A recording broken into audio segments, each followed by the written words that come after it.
ओम गणेशाय नमः। जीवित पुत्री का व्रत के दिन भगवान श्री गणेश, माता पार्वती, भगवान शिव जी की पूजा के साथ जीमूत वाहन भगवान चिल और सियान की भी पूजा की जाती है और व्रत कथा सुनी जाती है।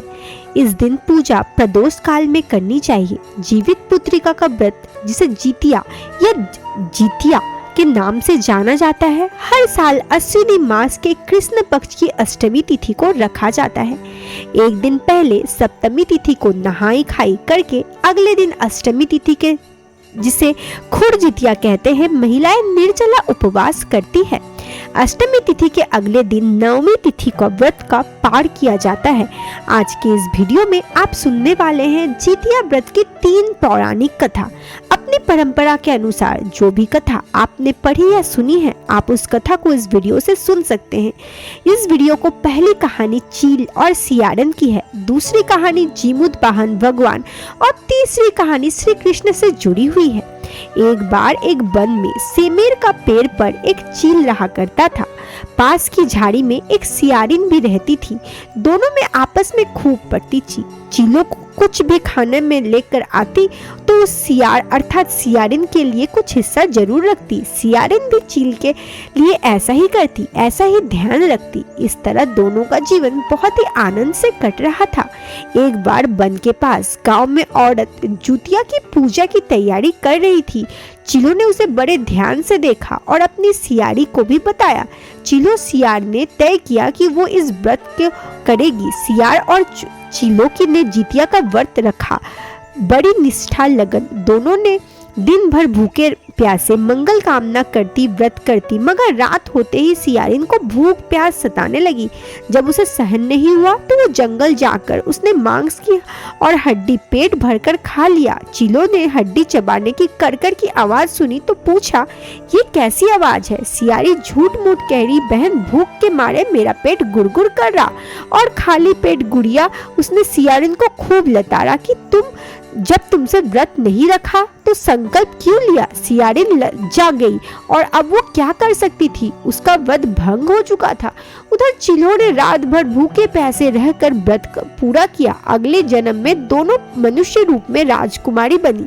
सगी बहनें हुई। सियारिन बड़ी बहन और उसका विवाह राजकुमार के साथ, और चिलो छोटी बहन, उसका विवाह उस राज के मंत्री पुत्र के साथ। सियोल और रानी जो भी बच्चे होते मर जाते, जबकि चूल्हों के बच्चे स्वस्थ और हट्टे कट्टे रहते।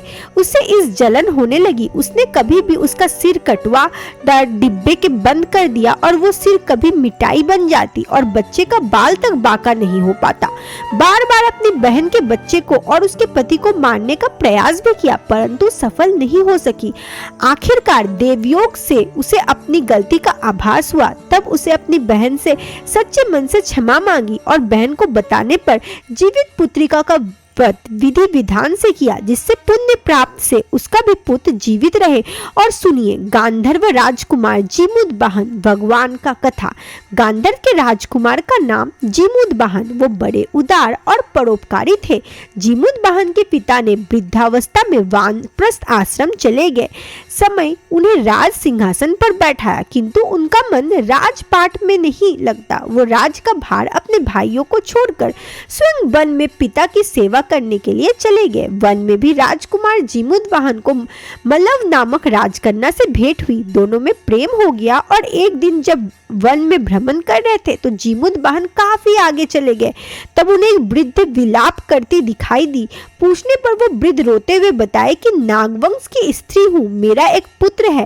पंक्षीराज गुरुर के कोप से मुक्ति दिलाने के लिए नागों ने ये व्यवस्था की कि गुरुर को हर दिन खाने के लिए एक युवा नाग सौंपते हैं। और आज मेरा इकलौता पुत्र शंखचूर्ण की बलि का दिन है। आज मेरे पुत्र का जीवन संकट में है। थोड़ी ही देर बाद मैं पुत्र विहीन हो जाऊंगी। तब स्त्री के लिए भला इससे बड़ा दुख क्या ही हो सकता है कि उसके जीते उसका पुत्र ना रहे। गांधर्व राजकुमार जीमूत वाहन ने यह सुनकर बड़ा दुख हुआ।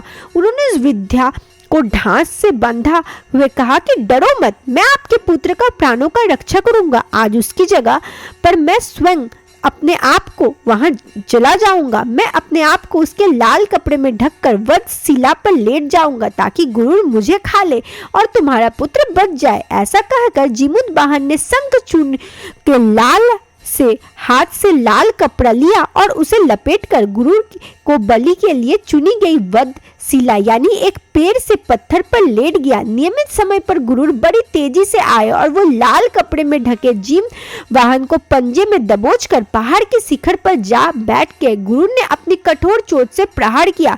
जीमूतवाहन का शरीर का मांस का बड़ा हिस्सा नोच लिया और उससे पीड़ा से जीमूतवाहन के आंखों में आंसू बह दिए। वो दर्द से कहने लगा कि अपने पंजों से जकड़े प्राणी को आंखों से आंसू और मुंह से करहा सुनकर गुरुर बड़े आश्चर्य हुआ पड़ा, क्योंकि ऐसा पहले कभी नहीं हुआ कि उन्हें जीमूतवाहन ने उनका परिचय पूछा।